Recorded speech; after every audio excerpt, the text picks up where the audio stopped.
Ibon chawin ATM chan la kahin welcome su ke kiduvin thu le la te ho pathin thu ho yung khilwa imachal jingo takelan in tu ni jong Church of Almighty God Eastern Lightning tia jong ki he ichung chang thu hi ni kheolim diwa hi e Church of Almighty God hoin ipieta sanwa ipithu a hilo ham Bible thu hil to ki tu mong hinam ichung chang thu hi nei hin hil chin pi ubo tia request hi mi tamin izong le CRT thilo ho chung chang thwa ini ki holim jing je on thudang ima cha ki bui pi man pon to a gap neo cha in neo ta kirana Church of Almighty God ho ta san tudol hi ini ki holim diwa hi e Church of Almighty God no hin ipi ta sana ipi thu a hiluwa Bible thil to ki tu mo mo hinam vanui le sit pumpi iti luwa e ho gam chan a hin pha zo ham Bible thil to ki tu lo khat chu mabana hi hobung sungle in sungle khangdong tam ta in hu ipiti a hin su kha be thei ho ikiven do diu ham ichung chang thui chamkim ta in ki holim diu in video ha ki pat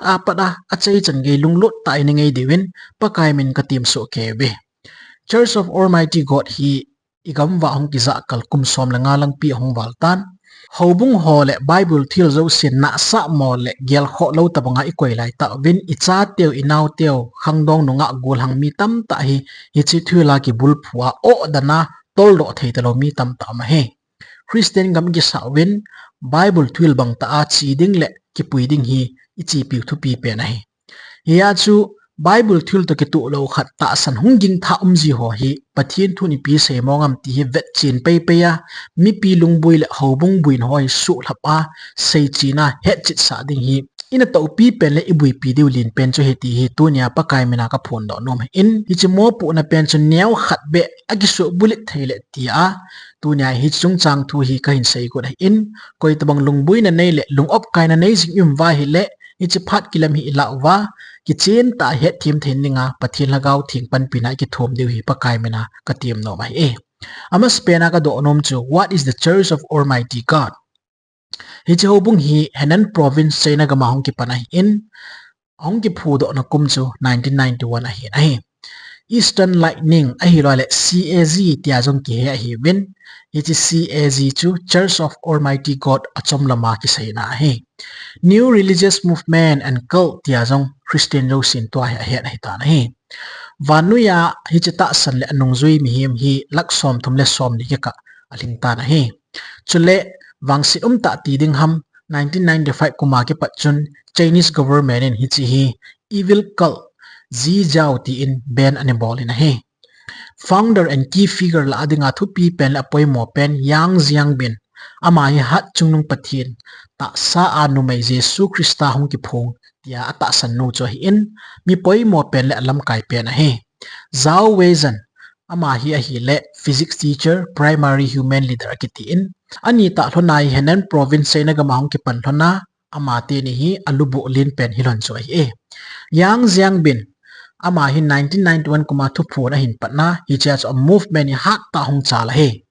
Zhao Weizhen hin a hi le gamchu ma ko na twai hi chi group hi a controller a vaisa jinga hi e ta san thu pi pen ki helna thu pi pen anei hi khang thumina hom khanovin amas pena dan khang atiwin mosia ko na Jehovah pathinung ki phon na khang a hi in lungsit na khang atikin Jesu Krista hu hingna na to na khang chu vet sa hi kin lengam khang atikin un numei Jesu Yang Jiangbin lima pathin hung na khang tu pe hi a hi atiwai hi chi khang thum zo si hi hu hingna kalbi kal sang be na a ala o he hi chu progressive steps of salvation atiwa he ai le chalaya Bible khang thuma hop khan naw dan khang lungsit na khang lengam khang ati pen hi veleu chun tu laya mainline denomination Baptist evangelical ho in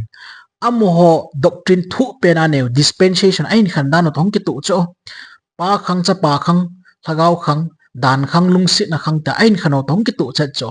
hi chi a chu hi cho bung la ko na khang no nu nga mi tam ta ho hin hi cho loi thwil hi ain ngai ting ta le e ho bung thwil ta ban ki hi lo atiwa achi wai le achai na chu thil chum bele khat ta san ni ngai ki hil na khat ni ji ta cho chiting le chun tol do thei ta lo hung do thei ta lo he ya chu ka tip na nom chu tu lai Christian ho ita san naw hi Bible thwil dung zui ta ki tu hinam Bible thwil dung zui ta ichi piu nam ti hi I khul changing di ka dei sa ma jing khat chu e Bible khu phatike cha evet nai le pa khang cha pa khang thagau khang kitia khan na ding ompon dan khang kitia lungsit na khang kitia khan na ding yong lo ai pathinin asim sa ami him te hi ama chon phat wang le ato bang le dan jia asu cha sa koi ma cha am po in hebrew bung som la khan ho chi sim tingai la pathinin lungsit le ta san mangan na old testament and new testament mi hoi ani hu hingjing an ki mu su ke chu ding ta le pa khang i tia jong thagau khang tiang cha pa thagau khang i tia ang cha pa le cha pa su ke hi sta banga chu biblical khang zo si achum bia dispensation ta ma khan na ding pon pathin ko eternal exist trinity chu kitchen ta a khang zo sia hi na to bom jinga ki khan khalo hi ti kitchen ta bible thil ki muai ta sandi lo ki bul phuna am ting ta le kal religion ho in hi cho model ho chan ku pi ting ta le member tam ta kai mang jiwa aki bang hiu hiu ta banga achi ting le mun khat chu me gal hong jiwa cha chu tol thei ta lowa mi hi hlep hla ji ya chu ita sano ivet chil jing di poimo ka sama ma jing e doctrinal teaching a sei thu pi penu ji pi ham bible ha chamkim ta pon alui be se tai ati wai hi chu tu phun tha be the word appear in the flesh pe sang ni zen hi chi pathinin bible tha dinga ap wa hi ati wai muslim jong veleu chun bible heldinga pathining quran ap weti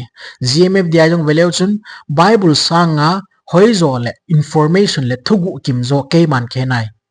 ap ta weti ya chu kal religion kitiyo si hi bible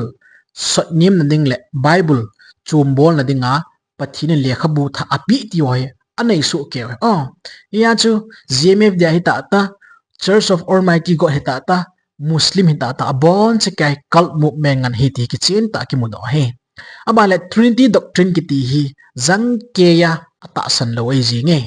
abale judgment begin through almighty god's work ati hi chi the word appear in flesh ki ti ahu ma ke patna pathin in leisi thu tan na pat ai tai ati chuting ta le hi chi follower hi chi yang jiang bing ta san holoi chun ama thuili sei ngai ta azui diu hi tia ki ga an am he bible wang isim ti ngai le sam number za som la ko chang som ge le ko wo pa kai na thui tun so in wanin om jinge ati abale isaiah bung som li chang ge ham pa gop jin pa cha pul ji ai la pathin thu wang atun so ading jing jing a hi first peter bung kha chang som ni langa pa kai thu wang tun so ge am jing jing a hi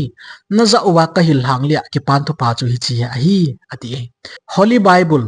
lagau thingin a hin na hu hla khum pathin thuinga ti ton so na ding jing ding dei ti nei lo chul ti nei lo ding ati a hin la yang jang bin nungzui ho chun bible chu alui tai acham kim ta poi atiwa pathin thu ta be the word appear in flesh ki ti cho la do hi chi vet ti ngai le bible thil to ki kala pathin do na sa khule ta san hi ti chu ki chin ta ki lang pai in ai ho dinga ta san chi hi lo dan sa khu hi ti chu ki chin ta mu do hi jing ai organization in abol ho chi phem tia hi le home meeting le underground church structure ki to a ha bui piwin hi chia chu almighty god word ho hi asimwa hi chi pathin chu wa choina la ho sa ji wai aban da le doctrine session good time ki hilna nei we ti chu hi chi ho dinga jil do ding poi mo ta hi chu kil na hla sam hi chu ai ho la hi chi ja chu thila pu na pathian in so la hi ationg na amen na pathian pawin ku ki nam mi chu wanu le si pumpia nam zo sila lim pe na kong hlai tai ti la amen van pau chu ku ki pam ka khel tai ti la amen ki ti bible a thugu om zo ta pon hi a chu ke man ke nai ki ti pathian thui nga kong pi nei ta ve ati la amen na ka pi ni jong december de 5 tai ti la amen ki ti hi cho ta bang ji pgm pathin thu kil na la samje ya chu pathin tha ki bul phu apoi mo hi ti ka sei do no mai in chule chi almighty church of god ki ti ho chun jesu christa mena pa ko ma taw hi abol ta lo he ai chu hi chu lengam khang to ki tu ta poi ti hi chu direct nga pathin thu do na chung nong pen he infiltration method ti hi spying and paving the way agu akala mi zola mi ta san thua puilut ding ti hi amon a ha bolo hi cho cho hi nge methods of recruitment ipp manwam christian community sungla a hi agu a mi ki mu pya mi zol a ta san a puilut ding ti ho hi a ha bol win ting ta le coercion entrapment and threat ki ti ho hi a bolo he force ele hunama pumha na mi kailut thoding aban ta la odan sa tol do theral hading aban ta le pathimina mi gi ding hi cho tabang chu abolo he hi chabang chu GMFDI hon jong amo pathin cho ta san lo mai le thi do jingin mang tha do jingin na chunga wang se alung ding hi tabang cha chu hi chlaya Church of Almighty God ha jong abolo chu e abala use of violence and kidnapping in some cases atiu cho na pum hat le hunama mi matna mi vo a mi tha ki to jong abolo heti cho in mo di we abala targeting vulnerable individuals and underground churches na hobung lasam chuting ta le mi mala ta sanala sam ki to hi a but we ti chu chuting ta le social media campaign and WhatsApp group na WhatsApp group kiti ho social media za chum chum hoi aman chawa mi hi azolwa pathin thu ahilwa Bible study nei piwa keyong hi chu group mai ni e ha et ubin kanizau jingin a pathin thu lo le Bible study bol ho an kazawin kanengai jin pathin thu ahin hilda no koi vet tingai le pathin thu to ki tu poi tin ding ho ki mo het be se lo hi ahin hilwa Bible hu ahin hai koiwa yang jiang bin kitinu hu Jesu ahitai ta ahin hil na diung kun chat tin khon athui lo ku hung ki hedo a kiman tan thei hi chi pi ji am pathin thu ei ma kham dem bep dinga aki ki het ji a ki hedo thein pathin thu ki het lo hawang chun hi chu apum het thei ta lo chi pe zalowa yang jiang bing chu Jesu Krista hitai tiwa ahin ta san do jiu ta cha hi cho to ma campaign abol na wa hi masang lai chu Chinese nunga ho Korean nunga ho an ha panu chu English nga na ki ke wa Facebook WhatsApp la dunga hei ta chani ki khau jing ji tua hi email azang mi tam ta hi chata sanna ki bul pho tam ta zen atim jong emi nunga hetan chutieng ta le pathin tu hil jong emi dim se nei tai hi tabang ta chu mi hi amat lu jiwa mi ha zol ha jiwa hi ai wanga chu kivet ti nga hi le a chaina ting le athul ho chu abon chake ya Bible thil to ki kalna dinga ki hilna ain su do sa ji in i cho tabanga ko na ki ven wa patike cha a ta sana ki bul phu di poima mama jing hi ti hi ave ve lai ki sa ki no hi laya violence abol no he velo chen McDonald ki thana zau yan 2014 na thil so in ichi Church of Almighty God a kona missionary mi kumin numei khat kum som thumle sigya upa chu recruitment adinga phone number api num lo zen avoli we ti so na i cho tamang thil su chu min i cho he abol thu mo mo hin ball hil jong hi lo he aye chu violence a jong mi ball naw dim se na in akilep jiwang wa amo khut nung hi ti chu ki chen sa ne ding tal kidnapping of pastor ativin in 2002 Eastern Lightning was accused of kidnapping 34 leaders of China Gospel Fellowship, holding them for 2 months to for conversion tiu so na hitabang ta chu mi hi nam phuchanga bolwa amo ho le bi ai kailut din ta san sa ding hi a good now testimony tam ta min hi chang kiu he pon internet la dunga jong check leu chun thil tam ta na mo be theum he Vanu yang ki theza dan hi 2007 kuma Taiwan a ko naung ki pana international ya hong za do in tu pe na hi gam za la som ni wala lu zo he ta nahi Europe gama Spain Italy France Romania ki ti sunga ha na ha he man tal USA Canada Korea Australia sunga jang hi followers tam ta nei malem China communist government in Christian mina put je wa chu Christian su gan thinela a ko na ki vian do ni dinga hi western gama assalam kila a zam do medium se na hi jing ta le Chinese government a ko na su gan thena ni tu da no hi bet nai le amo jang chu 1995 kuma ban and ball wa agam sungwa am thei talo khomanil ha a mi tam ta jang amat wa thawa su gan theya chu ting ta le 2019 chanang chu custody sunga hi mi thidan medium se na hi bum han le hunama hi ata sannaw hi dal ha sa na su beiding apum pia su beiding ki ti China government a tup khat chon hi jing a he Christian mina put je wa chu hi tabong ho chu gan theina thu khaw in iwet na hele lungsit ta zonga hi we ipija hi cho ta san hi adi lo ham itia hi le Jesu chu pathin ki phuna nu kha pen a hi tai ti hi amon ta san lo cho hebrew bung khat chang ni no simting a le ki chen ta pathin thun pakai Jesu Krista ko na pathin ki phun na hi ana hi chi ti kalwal he adang lo ding ki chen ta sei cho aban ta le Bible hi complete chuting ta le sufficient hi cho ai wang amon chi chu a hi tapo ya tiwa pathin thu dang kha ki la lu cho aban ta le trinity ki ti hi Christian doctrine adinga pathin imudan danglam theina helang dam theina hi cho trinity ki ti hi chu amon a reject jingwa in hi chong cho pathin to te kalna in aban dal krista a hu na cham kim ki ti amon ata san lo he hi cho hi ki chin ta i het thiam wa hi le iki bul phu naw da the he ain la ain thil no a khon beleu chun bible thup ita san na ki ti imu i het chit lo ti ngai le hi cho tamang ain pel do dan ho hi ki mo het do lo he kian cho pathin tun hi tai ei hila hi ti pa hi e hon ilung thim ba iki bul phu cha ma sat wa hi le ain thu hil dan ho na theology ong chi dan le philosophy ong lu ji dan ho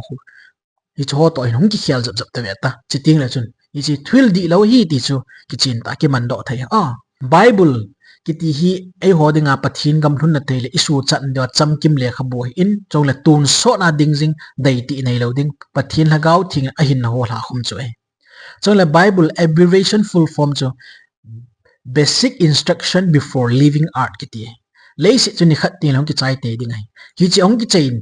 na dinga ikinep naw kam ilun thein diwa ki hil na le ki puijan so bible bo hi heti nai cho hi chi kalwala twil dang bible tabang danga pathirin thu phun nang e pitawe ki ti na usia bon cha satanic agent na to nangan in gmfdi ta banta lectures of almighty go ta abon chakeya cult religion satan na to nangan heti het jing ding ta sandi lawa ko na ikiven diu dan chu i het diu ilung thimai chin jing diu chu pathin atha ben ong ki phunge ki tiau si thwil di lo he gmfdi yong si tabang so in banta le church of almighty god anni honai lagau khanin ki bang ve ve chete ni lagau zo si pathin phwa patip ding isaiah bungge chang som ni dan thu le het tu sa dung ja thu sei lo wai le amwa chun wa ampoi ati ya chu pathin thua hi lagau ho patip ding lei tu la ga patip di lo thil ki dang bol thei ja ga patip di lo hagau thu ki ti chu pathin thwa patip de jing hi chu ikisip cha khe di wa he tu la ya gmfdi ingol no hu pathin thwa patip khoi mam lo cho thil ki dang mu wa keima kwa man ba thinu ka hi ti la mo ta san jing na thil ha ni ti pathin ka hi ti thei ding ham atiwa mo ta san jing hi tabang ta chu hlum lu jing wa in